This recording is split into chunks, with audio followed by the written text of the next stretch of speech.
ابو الحسن ابن الہیثم اندھیروں میں قید ایک انسان جس نے روشنی کو ایسے جانا کہ دیکھنے کا انداز ہی بدل گیا۔ وہ قیدی جو اندھیروں میں بیٹھ کر بھی روشنی کو سب سے بہتر جان گیا۔ ابن الہیثم خلیفہ ابو الحاکم کا ایک قیدی اور آگے جا کر مسلم دنیا کے سب سے بڑے سائنٹسٹ میں سے ایک، جس کو مرے ہوئے تقریباً 1000 سال پورے ہونے والے ہیں، مگر آج بھی پوری دنیا ان کی ایجاد اور میراث کا اعتراف کرتی ہے۔ بن الہیثم کے ملک عراق کا اسلام کے ساتھ بہت ہی گہرا تعلق ہے، کیونکہ اسلام کے بڑے بڑے پیغمبر حضرت یونس، حضرت نوح، حضرت ابراہیم اور حضرت ادریس علیہ السلام سب عراق ہی میں پیدا ہوئے، مگر اس کے باوجود ان کے چلے جانے کے بعد وہاں کے لوگوں نے آگ کی عبادت شروع کر دی۔ ایک طویل عرصے کے بعد 633 عیسوی میں اسلام کے ایک عظیم جنرل حضرت خالد بن ولید رضی اللہ تعالیٰ عنہ نے عراق کی جانب پیش قدمی کی اور 636 عیسوی میں عراق کو فتح کر لیا۔ اس کے بعد ایک لمبے عرصے تک عراق کو مسلمانوں سے کوئی چھین نہ سکا۔ حضرت عمر کے دور میں عراق میں بصرہ، کوفہ اور بغداد جیسے شہر آباد ہوئے۔ 750 عیسوی میں عباسی خلیفہ ہارون الرشید نے بغداد کو عراق کا دارالحکومت بنایا اور بغداد میں سب سے پہلی یونیورسٹی بیت الحکمت کی بنیاد رکھی۔ علم اور عروج کی اسی فضا میں عراق کے ایک چھوٹے سے گاؤں میں ایک انتہائی انٹلیکچوئل بچہ نمودار ہوا جس کا نام تھا ابو الحسن ابن الہیثم۔ کچھ لوگ اسے دی فادر آف آپٹکس کے نام سے جانتے ہیں اور کچھ لوگ دی انوینٹر آف سائنٹیفک میتھڈ۔ مگر ابن الہیثم کوئی عام بچہ نہیں تھا۔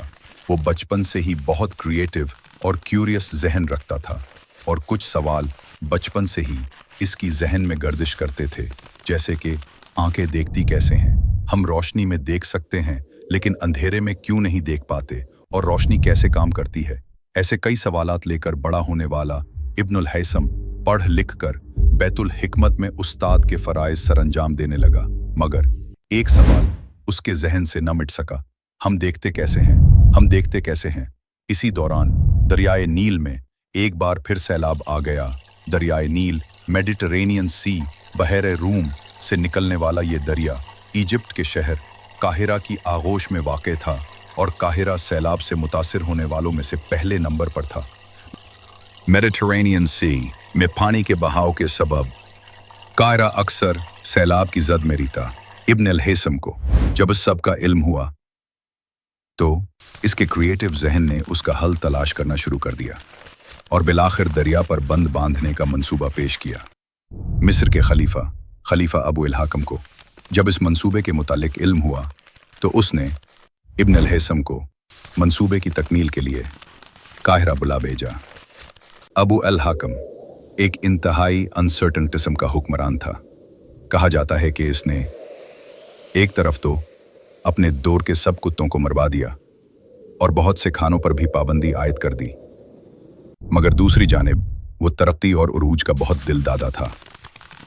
ابن الہیثم جب مصر پہنچا اور دریائے نیل کا جائزہ لیا تو سچویشن کافی کنفیوزڈ ہو گئی، کیونکہ ایک طرف اس قدر محدود ریسورسز کے ساتھ بند باندھنے کا منصوبہ دریا کنارے مشرق وسطی کی ایجپٹ پیرامڈز جیسی ہسٹوریکل پلیسز کو خطرے میں ڈالنے کے مترادف تھا۔